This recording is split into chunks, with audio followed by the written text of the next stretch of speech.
प्यारे साथियों, जय हिंद, नमस्कार, वंदे मातरम। मैं आपका गगन अपने YouTube channel target government job by Gagan में स्वागत करता हूं। साथियों, अगर मैं आपके लिए इतनी मेहनत कर रहा हूं, अगर वीडियो ज़रा सा भी अच्छी लगे, समझ में आए, तो मेरे चैनल को सब्सक्राइब करिए और वीडियो को लाइक करिए। तो आज का हमारा टॉपिक रहने वाला है विलोम शब्द पार्ट 2। तो आइए कुछ महत्वपूर्ण विलोम शब्द पूछे जाते हैं जो उनके बारे में हम चर्चा करने वाले हैं। आइए साथियों, देखते हैं कि क्या है। जैसे मूक। मूक का मतलब क्या होता है? जो बोल नहीं पाता। मूक का मतलब है जो बोल नहीं पाता, तो इसका विलोम शब्द क्या होगा? इसका वाचाल। वाचाल का मतलब क्या होता है? जो खूब बोलता हो और खूब बातें करता हो। इसी तरह अगला है व्योम। व्योम का मतलब आकाश। आकाश, तो आकाश से क्या होगा? पाताल, धरती जिसको हम लोग कहते हैं। तो व्योम का हो जाएगा धरा। अगला विलोम शब्द है आग्रह। आग्रह का मतलब होता है किसी चीज के लिए आग्रह करना, जिद पे अड़े रहना। तो इसका विलोम शब्द क्या हो जाएगा? दुराग्रह।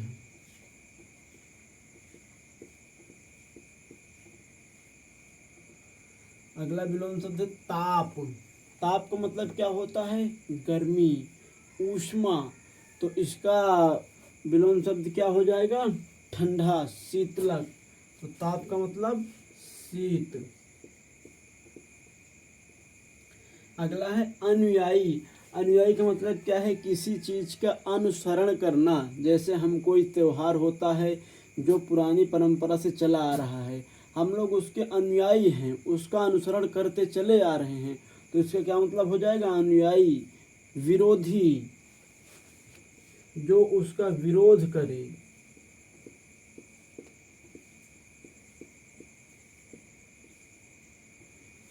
अगला है हमारा शब्द सुशील। सुशील का मतलब होता है जो शांत स्वभाव का हो, किसी से कोई मतलब नहीं। अगर रास्ते पे चलते वक्त कोई एक थप्पड़ मार दे तो उसको भी चुपचाप सहन कर ले। तो इसका विलोम शब्द क्या हो जाएगा? दुश्लील।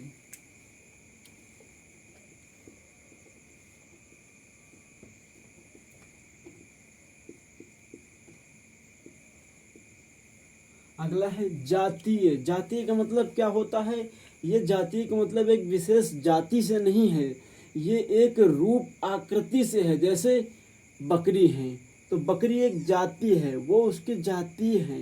भैंस है, भैंस एक जाति है, वो उनके अनुरूप है, वो एक जाति है।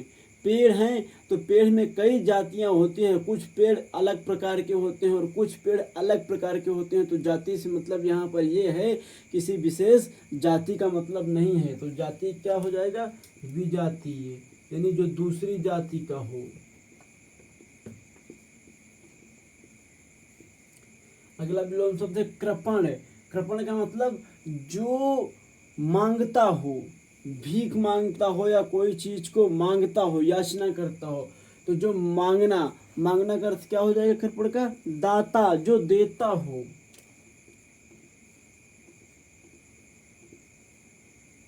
अगला है द्रुत। द्रुत का विलोम क्या हो जाएगा? जो अत्यधिक तेज गति से करता हो काम। तो द्रुत का विलोम क्या हो जाएगा? धीमी गति से करने वाला, जिसको हम लोग कहते हैं मंथर। अगला विलोम शब्द विशाल। विशाल का मतलब आप लोग सब जानते हैं, बहुत बड़ा आकार में। तो विशाल का क्या हो जाएगा? छोटा, क्षुद्र।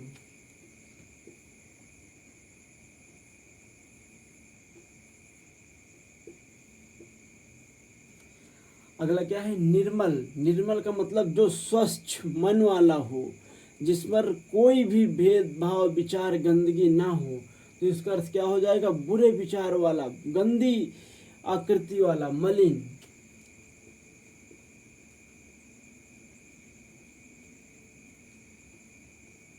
अगला है शोक। शोक का मतलब क्या है? हम लोग कभी कभी कोई बात ऐसी आ जाती है जिसमें शोक मनाना पड़ता है, तो उसका विलोम क्या हो जाता है? हर्ष, खुशी।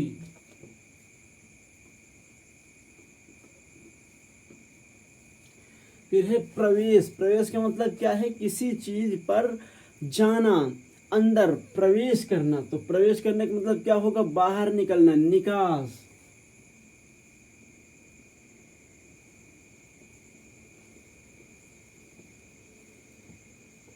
अगला है प्रचुर। प्रचुर का मतलब क्या होता है कि थोड़ी मात्रा में कोई चीज। तो हमारे कुछ विलोम होते हैं, उनमें सिर्फ आ लगा के, आ उपसर्ग लगा के हम उनका विलोम बना सकते हैं। तो इसी तरह प्रचुर का हो जाएगा अप्रचुर।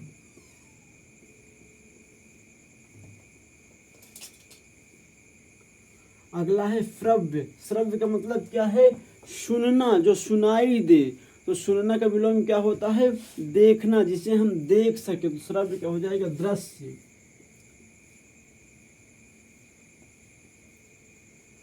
फिर है परुष। परुष का मतलब क्या है? जो अभद्र दिखे, जो दिखने में अच्छा ना हो, अभद्र हो। तो इसका मतलब क्या हो जाएगा? सुंदर। सुंदर यानी कोमल।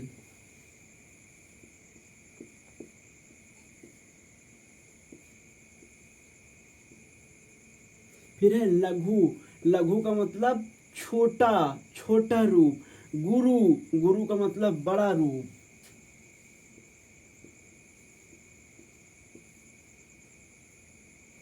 फिर है कर्कश। कर्कश का मतलब है जो बात करने में अभद्र तरीके से बात करे, ऐसी बात बोले जिसमें हमें दुख लगे, गुस्सा आए। तो इसका क्या हो जाता है? मीठा बोलने वाला, जो बड़े प्यार से बोले, जिसको हम लोग मधुर कहते हैं।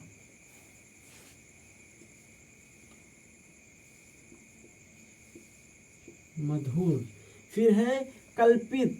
कल्पित का क्या मतलब हो जाता है? जो कहा गया हो, यथार्थ कल्पित का हो जाएगा।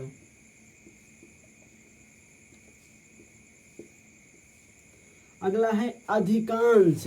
अधिकांश का मतलब क्या है? कोई चीज अधिक होना। अधिक इसीलिए हो जाएगा, अधिक का मतलब अल्प। जैसे अधिक का विलोम अल्प होता है, उसी तरह अधिकांश का विलोम हो जाएगा अल्पांश।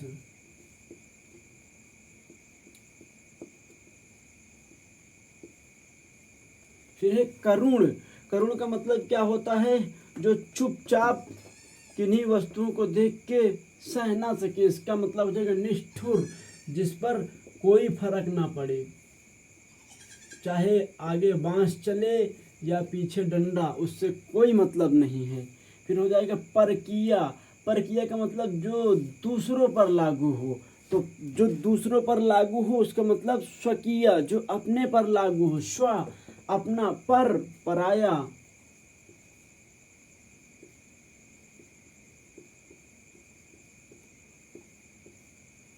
फिर है निरर्थक। निरर्थक का मतलब क्या है? जो बिना अर्थ वाला हो, जिसका कोई अर्थ ना हो, बेअर्थ हो। तो इसका क्या मतलब हो जाएगा? सार्थक।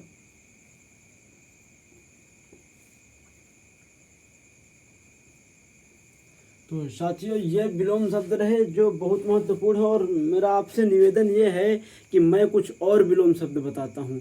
दूसरा टीचर आएगा, वो कोई और विलोम शब्द बता सकते हैं। तो विलोम शब्द की सबसे बड़ी खासियत ये होती है कि ये एक विशेष शब्द पर निर्भर नहीं होता, ये ऑप्शन पर निर्भर होते हैं। हम देखते हैं कि ऑप्शन हमें किस ओर इंगित कर रहा है। कभी कभी क्या है कि जैसे मैंने व्योम, व्योम मतलब होता है आकाश, इसका लिखा धरा। धरा मतलब होती है पृथ्वी। तो अगर एग्जामिनर को थोड़ा कठिन बनाना है तो धरा ना लिख के इसकी पर्यायवाची शब्द लिख सकता है। तो जो हमारे विलोम शब्द होते हैं कि ऑप्शन में क्या क्या चीजें दी गई हैं, इस बात पर कभी निर्भर नहीं करते कि नहीं इसका विलोम निश्चित ही होगा। और सबसे बड़ी खामी यह है इसमें कि अगर उसने पर्यायवाची रूप में पूछा है तो हमें जवाब भी पर्यायवाची रूप में ही देना होगा। जैसे दिवस, तो हम दिवस का विलोम रात्रि, क्योंकि रूप पूछा है तो हम भी पर्यायवाची रूप में ही देंगे।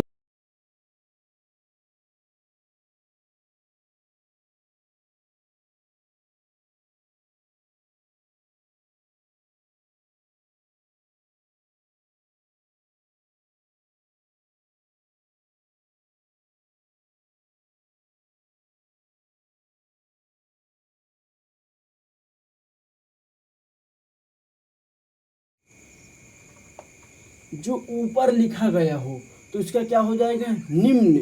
ऊपरी का मतलब ऊपर, निम्न का मतलब नीचे, तो निम्नलिखित।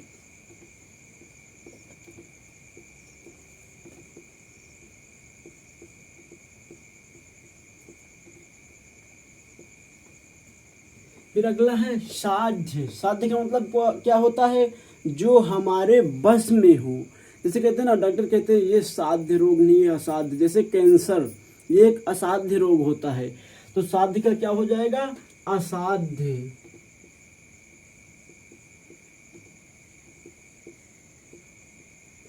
अगला क्या है, आधार। आधार का मतलब जिसमें कोई जड़ हो। आधार का मतलब जड़ ही नहीं, जो मजबूत हो। आधार का मतलब होता है जो मजबूत हो। जो मजबूत हो मतलब जिसका कोई आधार ना हो, निराधार, जो नि उपसर्ग लगा के बनाया गया है।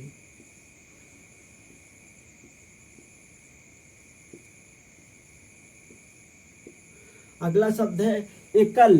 एकल का मतलब होता है जो अकेला हो। एकल जो अकेला हो, जिसका मतलब बहुल या सामूहिक।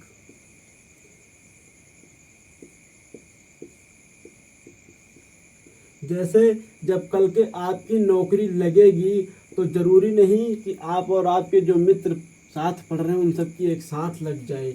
पढ़ने में बहुल होंगे आप लोग, लेकिन जैसे नौकरी लगेगी तो उसमें आप एकल होंगे। उसी तरह हो जाएगा मांसाहारी, जो मांस खाता हो। तो इसका मतलब क्या है, जो मांस ना खाता हो, जिसको शाकाहारी कहते हैं।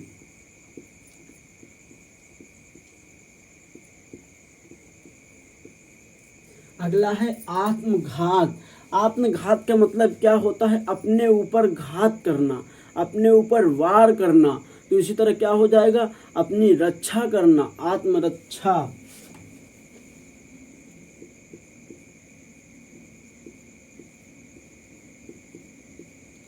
अगला शब्द है अल्पायु, जिसकी आयु थोड़ी बची हो, कम बची हो। इसका विलोम शब्द हो जाएगा दीर्घायु।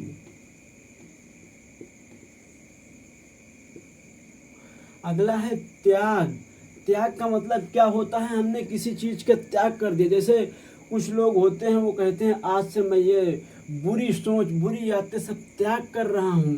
तो त्याग का मतलब क्या हो जाएगा, ग्रहण, उन्हें लेना। अगला शब्द है सुमति। सुमति का विलोम क्या होता है, जो अच्छी संगति वाला हो। तो इसका क्या हो जाएगा, कुमति। कुमति मतलब जो बुरी संगति वाला हो। फिर अगला है विधि। विधि का मतलब क्या होता है, किसी चीज के अनुरूप ढलना। तो विधि का विलोम क्या हो जाएगा, निषेध। अगला है धनवान। धनवान का मतलब क्या होता है, जिसके पास बहुत धन हो, वो धनवान हो। तो इसी तरह धनवान का विलोम शब्द क्या हो जाएगा, अकिंचन, जिसके पास बहुत कम धन हो।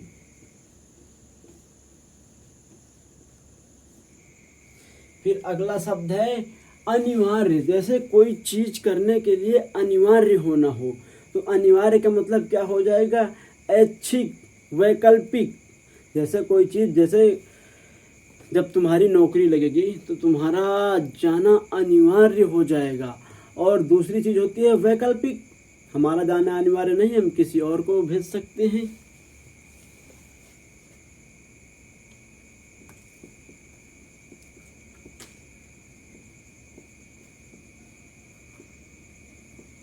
फिर अगला है गरल। गरल का मतलब क्या होता है, विष।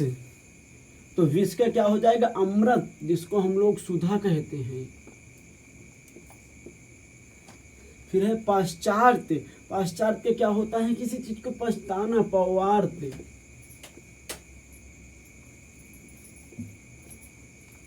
फिर अगला है गणतंत्र। गणतंत्र का मतलब क्या होता है, जिसमें राजतंत्र। गणतंत्र का मतलब देखो, जैसे हमारे यहाँ गणतंत्र प्रणाली है, तो गणतंत्र का मतलब ये होता है कि जनता अपने अनुरूप चुनेगी किसी चीज को। राजतंत्र का मतलब क्या होता है, वंशानुगत। जैसे भी अभी सऊदी अरब है और वो क्या कहते हैं, कोई और देश है जहाँ पर सऊदी अरब नहीं, कोई एक देश है जिस पर अभी भी राजतंत्र चल रहा है, मतलब राजा का पुत्र राजा बनेगा, राजा के वंशज ही राजा बनेंगे। बाकी अपने इंडिया में ऐसा कोई चीज़ नहीं है, हमारा इंडिया गणतंत्र है। गुप्त, गुप्त का मतलब क्या होता है, जो ना दिखे। प्रकट का मतलब जो दिखे। गृहस्थ, गृहस्थ का मतलब क्या होता है, जो घर में ही रहती हो, जो घर में ही रहता हो। तो गृहस्थ का मतलब क्या होता है, सन्यासी, जो इधर उधर भटकता, घूमता फिरता, विचरण करता रहता हो। चतुर, चतुर का मतलब क्या होता है, जो बहुत बुद्धिमान हो।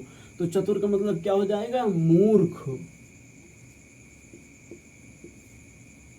अगला है चिरंतर, चिरंतर का मतलब हो जो काफी लंबे समय से चला आ रहा हो, जिस पर विश्वास हो। तो चिरंतर के क्या हो जाएगा, नश्वर, जो तुरंत खत्म हो जाए। अगला है जंगम, जंगम का मतलब है जो एक जगह स्थिर हो।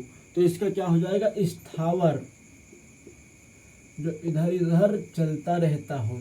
अगला है दुर्लभ, दुर्लभ का क्या होता है, जो काफी कठिनाई से प्राप्त हो। जैसे आज के ज़माने में नौकरी पाना एक दुर्लभ चीज बन चुकी है। तो दुर्लभ का क्या हो जाएगा, सुलभ, जो आसानी से प्राप्त हो जाए। अगला है नवीन, नवीन का मतलब क्या होता है, जो नया हो, जो अभी आया हो। जैसे हमारे जो फ़ोन है ये सब नवीन टेक्नोलॉजी है। आज से 5 साल पहले कभी कीपैड फ़ोन हुआ करते थे या कैमरा वाले फ़ोन हुआ करते थे, स्मार्टफोन इतने नहीं होते थे। तो नवीन का हो जाएगा प्राचीन।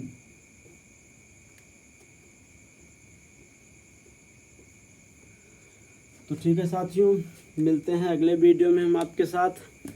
अगर ज़रा भी वीडियो अच्छा लगे तो हमारे चैनल को सब्सक्राइब कीजिए और वीडियो को लाइक कीजिए। जय हिंद, वंदे मातरम।